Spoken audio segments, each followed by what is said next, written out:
YouTube, welcome back to my channel. I'm Steph growing in zone 6B. If you are here for the first time, welcome for the first time. If you are a returning viewer, welcome back.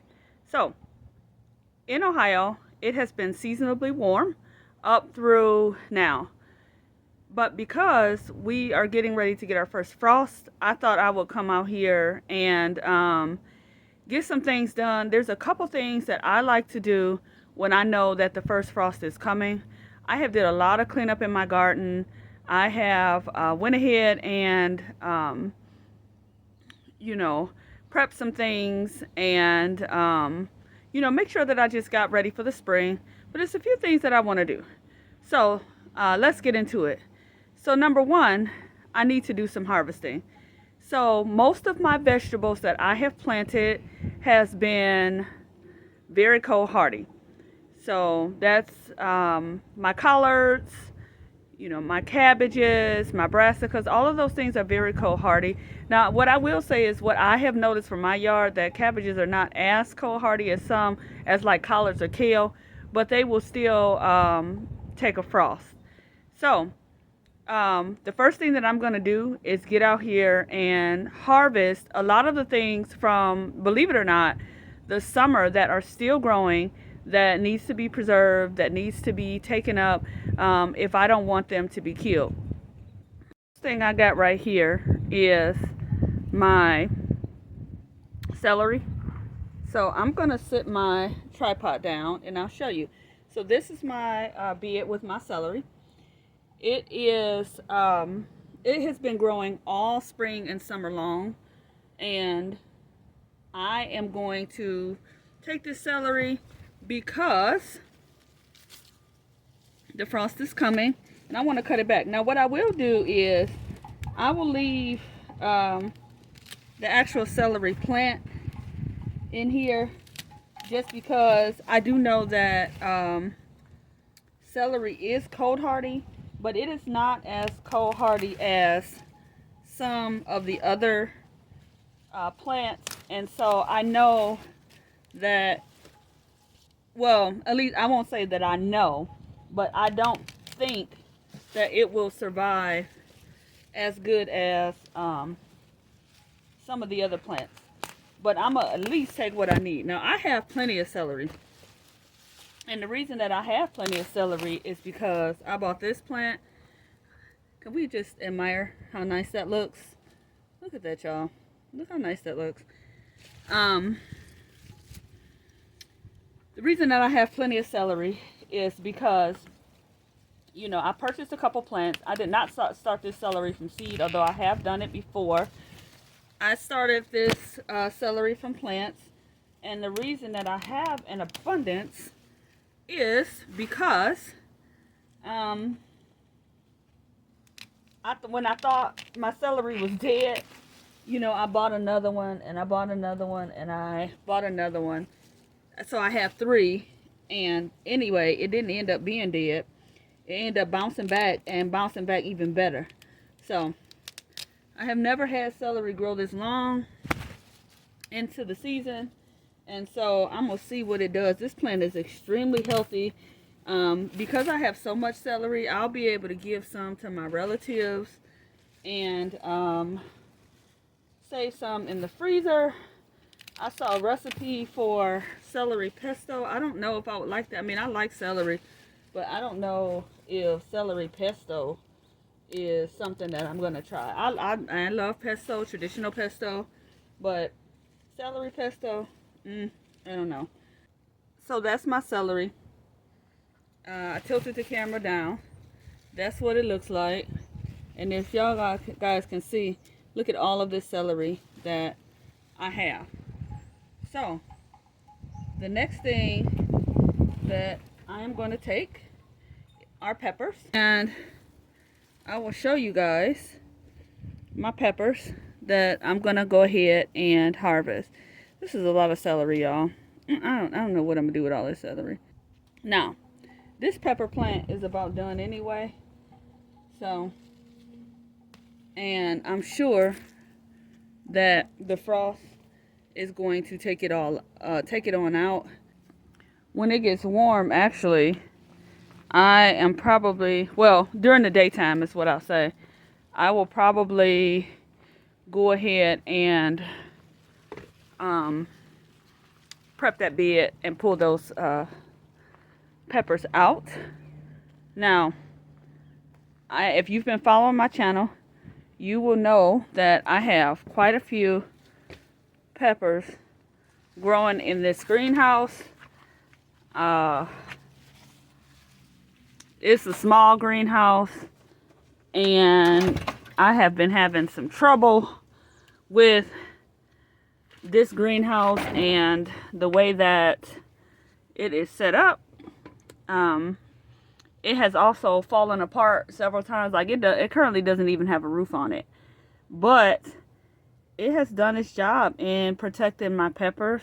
And so, since that is the case, I'm gonna go ahead and harvest these peppers. So these are cayennes.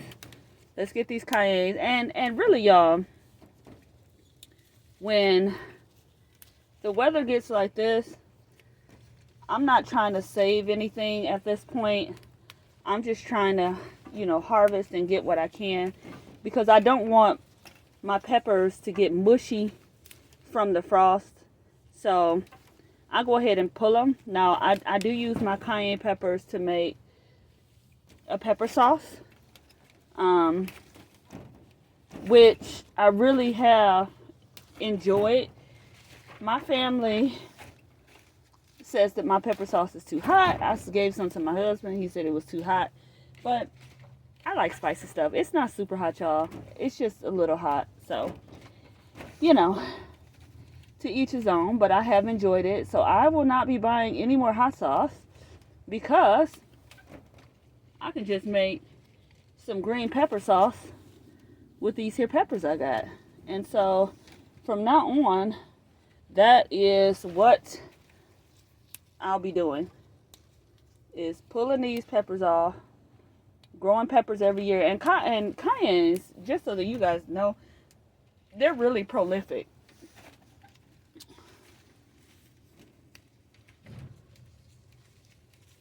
Even the ones that are immature, I pull those too, because really you can harvest peppers at any time.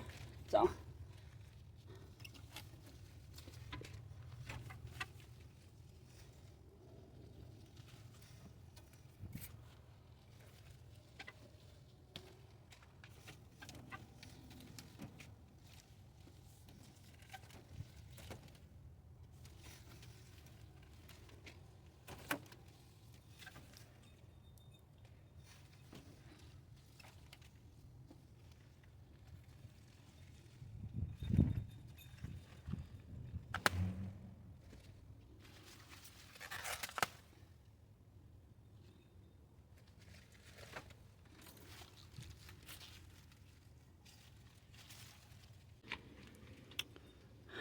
okay, so that's it for my peppers.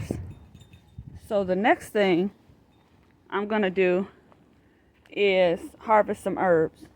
Now, even though these are perennial herbs, and they will come back year after year, if I'm planning on doing anything with these herbs, then I need to go ahead and take them before the frost kills back the plant for the season. So this is my oregano bush.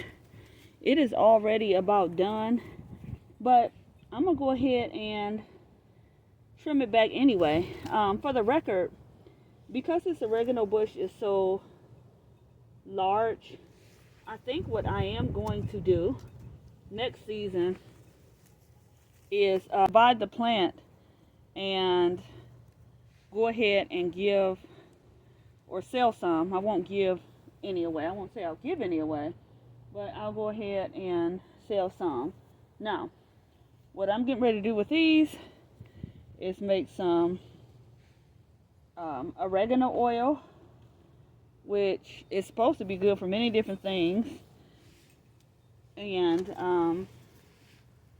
if I'm planning on doing that, then of course I have to get the oregano. before it dries out. Now I have plenty of dried oregano in the house.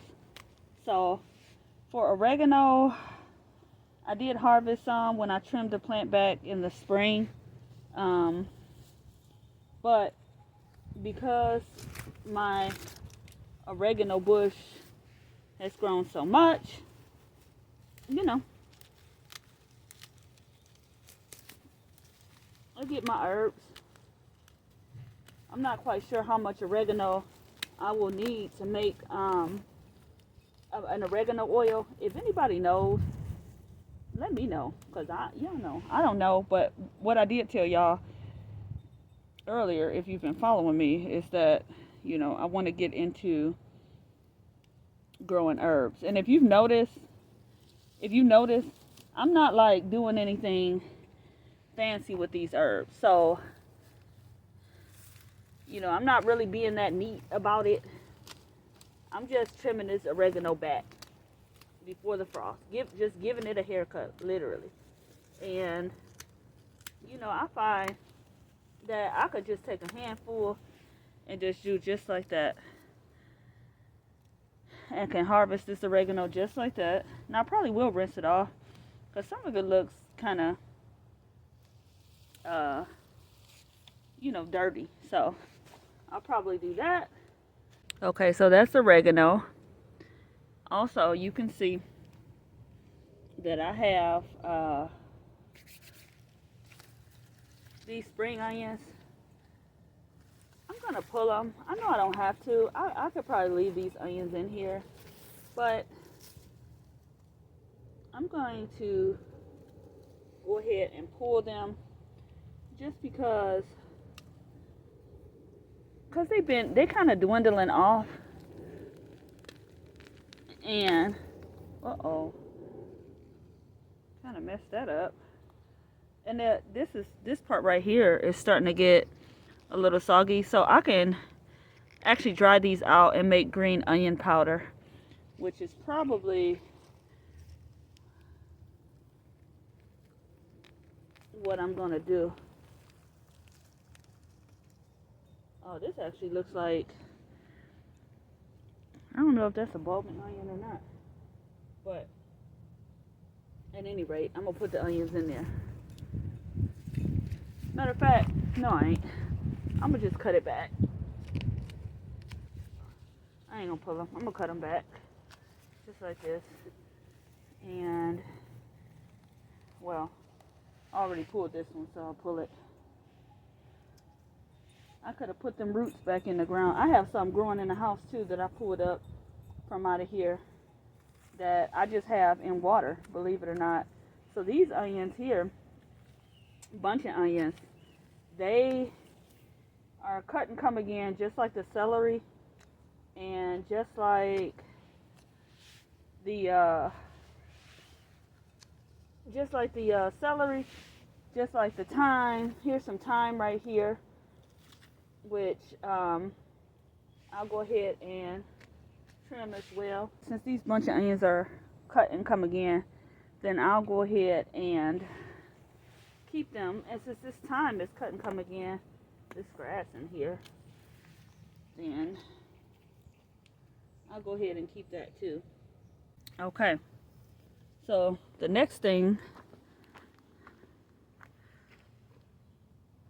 I got is this mint. A lot of this mint doesn't look good. It looks spent because I haven't been harvesting it. And if it has some spotting on it, then I won't use that.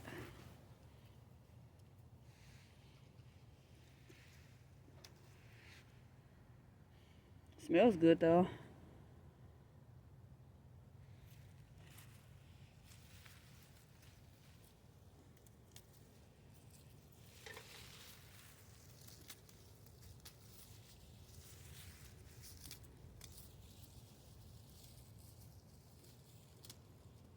So I know people say you should harvest these herbs a certain kind of way, and you know, all of that. But you know, I just don't do any of that. I just go ahead and trim them. And this mint, I'm going to trim all the way down. I mean, I suppose if you want like a certain shape, you can go ahead and, you know, trim it a certain kind of way.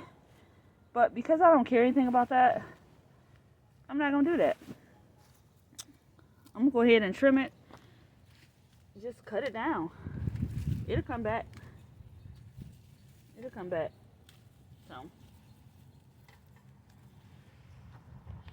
especially this mint. Y'all know mint.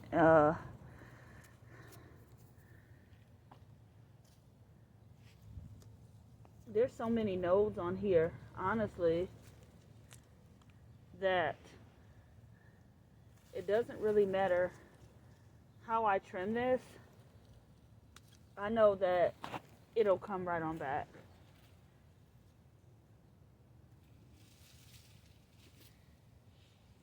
Now, a lot of this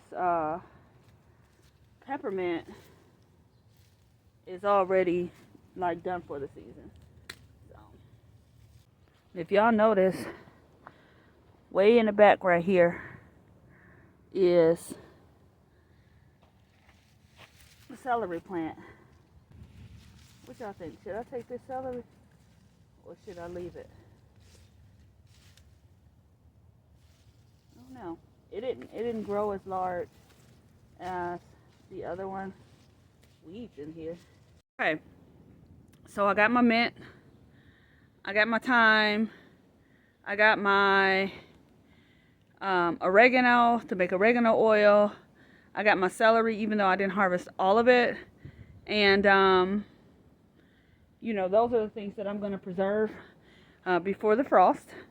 Now, the next thing that I normally do when we get ready to have a frost is any frost protection stuff that I need to do.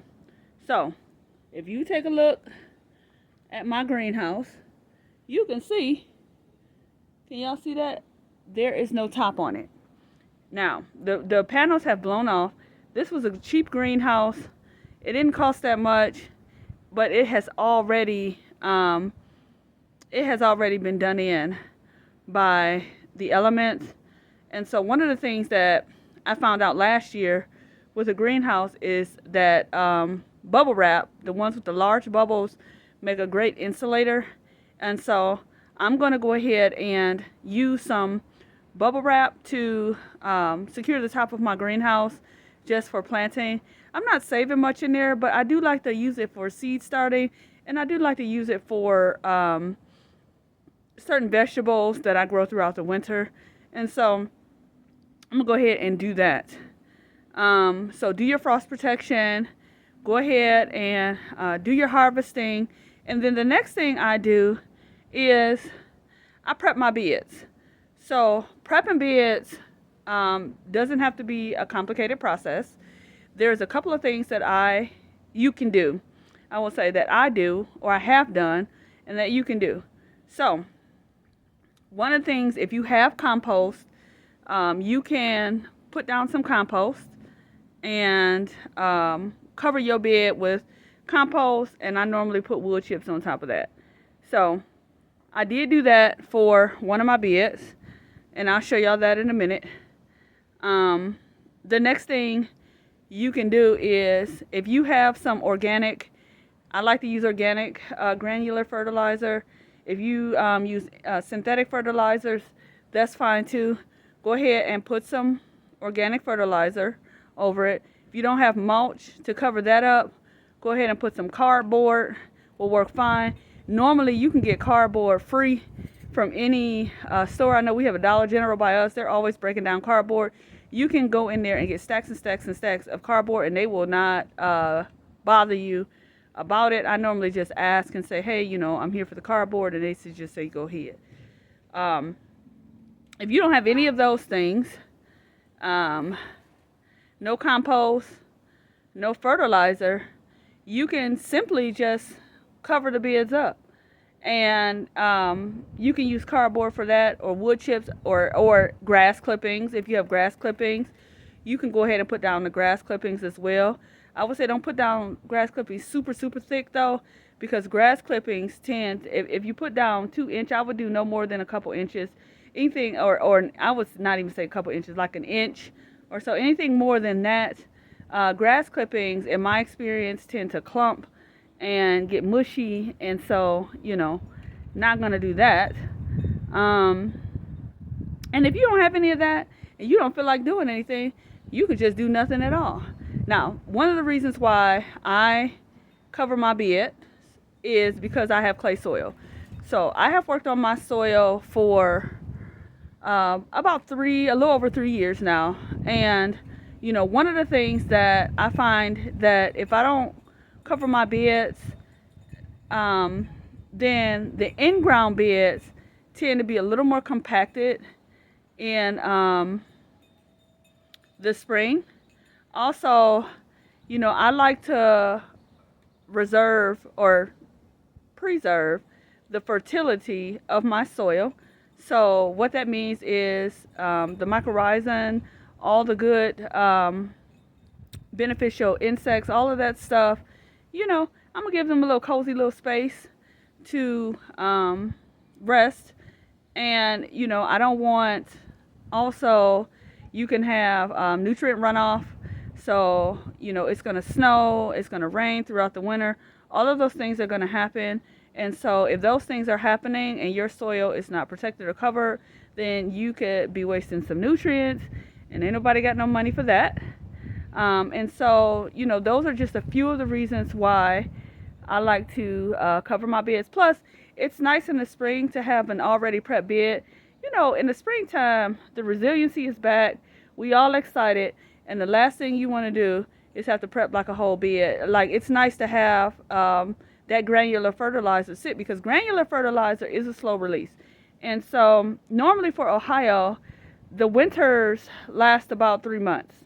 So, and with the winters lasting that long, the cold lasting that long, you want to give your soil an opportunity to really go ahead and take in the nutrients from those organic fertilizers.